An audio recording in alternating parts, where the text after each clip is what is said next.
Monsieur Vigier, monsieur le rapporteur, vous souhaitez la parole? Je vous la donne. Oui, Monsieur le Président, sans abuser du temps de cette Assemblée, je crois qu'il est quand même important, y compris pour les références constitutionnelles, de répondre à un certain nombre d'interrogations qui ont été évoquées ici rapidement.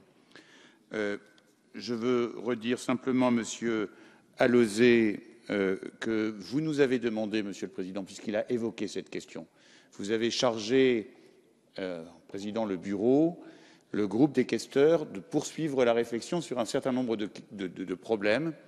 La première question sur laquelle vous nous avez demandé de préparer un rapport, c'est l'utilisation de l'IRFM. Le déontologue travaille de son côté sur ces questions, les questeurs travaillent de leur côté sur ces questions et nous préparons le rapport que vous nous avez demandé. Je le dis pour Monsieur Alauzet qui a évoqué ce problème.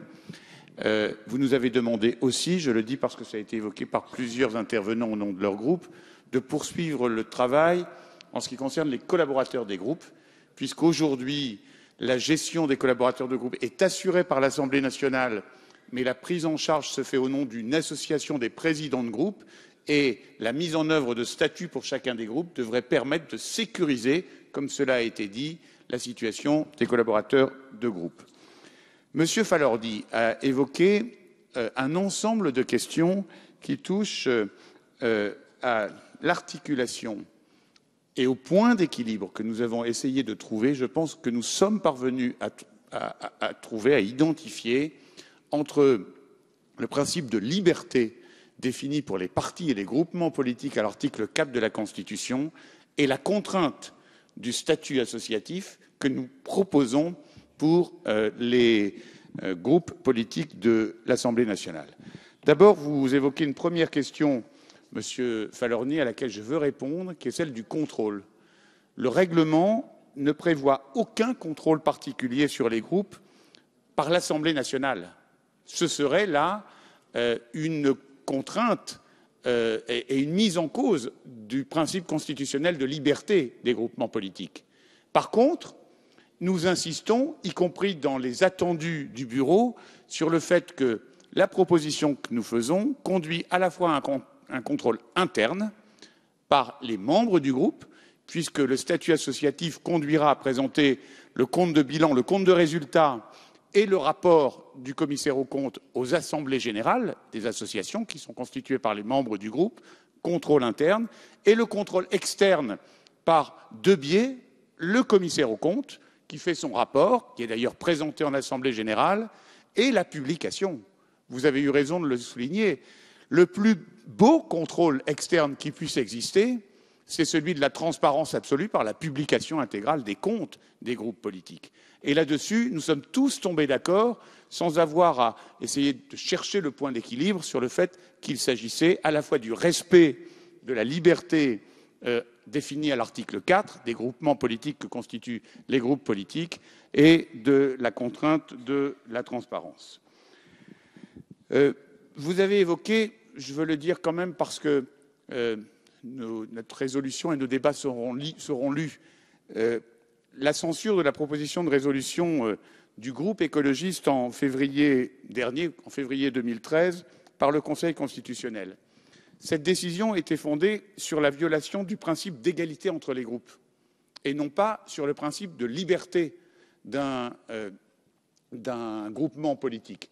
Et donc nous ne sommes pas du tout dans le même cas que celui que vous évoquiez à propos de la proposition des Verts, qui était d'ailleurs, Monsieur Falorni, la première tentative de modification du règlement intérieur. Il y en a eu une, nous sommes à la deuxième, mais il y en a eu une, contrairement à ce que vous nous avez dit au début de votre propos. Vous l'avez d'ailleurs vous-même rectifié.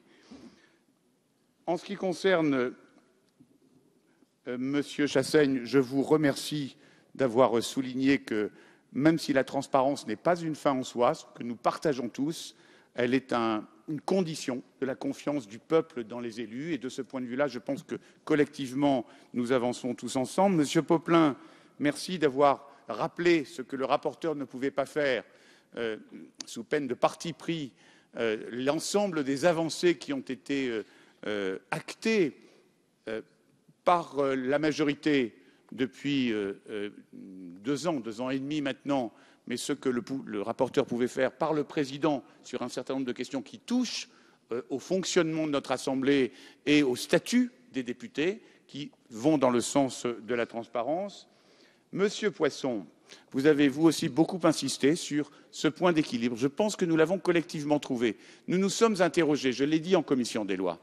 Lorsque nous avons parlé la première fois que le président et un certain nombre de membres du bureau de cette question, nous nous sommes dit mais pourquoi pas un statut qui correspondrait à un statut de parti politique pour les groupes parlementaires.